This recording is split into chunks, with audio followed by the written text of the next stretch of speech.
Hello everyone, how are you? Today's breaking news. A Labour-run London council left more than 100 families homeless, without support last year after they refused to be relocated outside the borough, The Observer can reveal.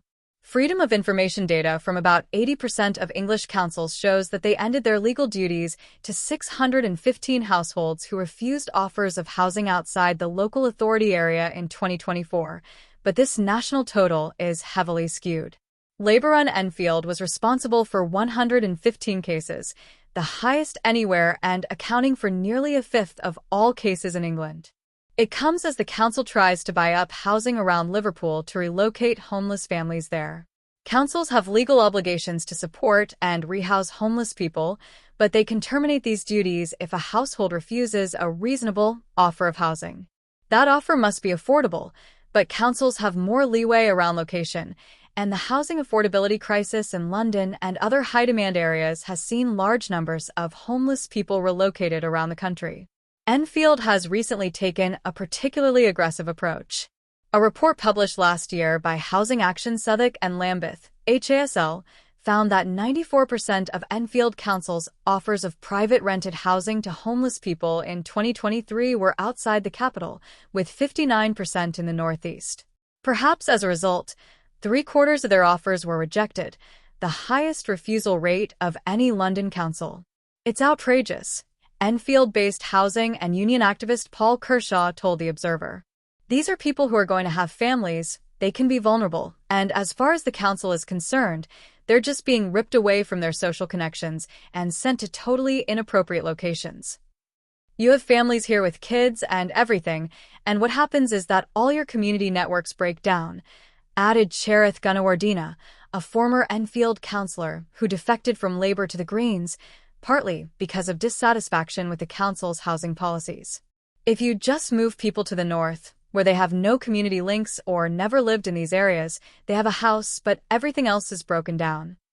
The rising costs of temporary accommodation for homeless people have squeezed Enfield's finances, triggering a reaction from council bosses. At a council meeting in September 2023, Enfield Council's Housing Improvement Director, Dwayne Dyer, said it would take a stricter approach to homeless households, allowing them fewer choices of alternative housing. "We are going to enforce our policy hardline," he told the meeting. "I think the weakness is that we have not been as hardline as we should have been. I was horrified that they could possibly imagine they weren't being hard enough on people who are desperate," said Matt Byrne of campaign group Better Homes Enfield. "We have a very significant problem in terms of our homelessness numbers. It comes largely from the housing benefit cap. People simply can't afford private rents, and housing benefit doesn't cover it. Sooner or later, they're issued with an eviction notice, and they then present themselves to the council as on the verge of homelessness.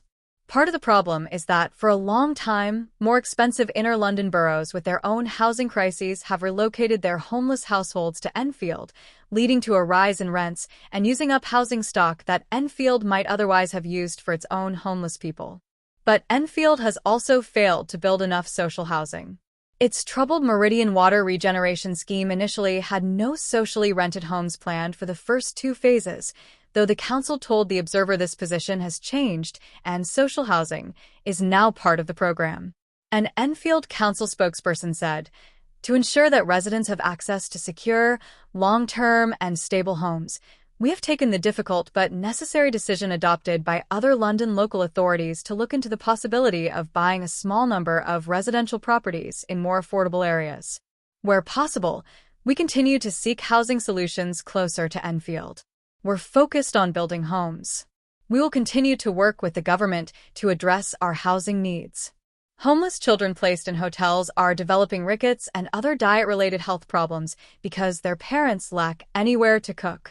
The Magpie Project, which works with homeless mothers in the East London borough of Newham, where more households are living in temporary accommodation than anywhere in the country, said families living in hotels were eating an unhealthy diet of takeaways and snack foods because they had no cooking facilities or anywhere to store fresh produce. "We are seeing a lot of malnutrition and dental decay," said Gifty Amponsa, who leads the Magpie Project's Mothers' Rights Group. "We are also seeing developmental delays. Instead of proper food which meets children's nutrition needs, they are being given drugs for gastro problems like constipation and acid reflux. The latest figures for Newham show that in October there were 114 children in emergency accommodation, which could be either a hotel or B&B. The majority were under 9 years old. Monica Lockenpaul, a consultant pediatrician at Whittington Health NHS Trust in London, said she sees the knock-on health effects of families living without kitchens. She treats children living in hotels who are not eating properly because of a lack of dietary variety or food that is appropriate for their age, but also youngsters who have full bellies but lack essential nutrients. We have children with rickets. Everybody thinks it is an old Victorian disease, but it's coming back, she said. Lockenpaul, who is also a professor of integrated community child health at University College London, is researching the health impacts on families living in temporary accommodation. She added that poor nutrition could have lifelong consequences for children placed in hotels. Nutrition is critical at every step of a child's life, whether they are still in their mother's womb or in the first 5 years of life, when their brain is developing the fastest and their bones are developing. The number of people made homeless in England has surged to record levels this year as private rents have continued to outstrip wage growth and housing benefit, which the Chancellor announced will be frozen for another year. Many homeless families are now placed in hotels without kitchens as councils are struggling to source enough homes from private landlords who can now make more money on the open market. Analysis in October by Citizens UK, a civil society alliance, found that the number of children living in hotels longer than the 6-week legal limit has risen by 663% in 3 years, from 490 children in 2021 to 3,250 in 2024. Mia, not her real name, and her 5 young children were placed in a hotel by Oldham Council after she was evicted in May.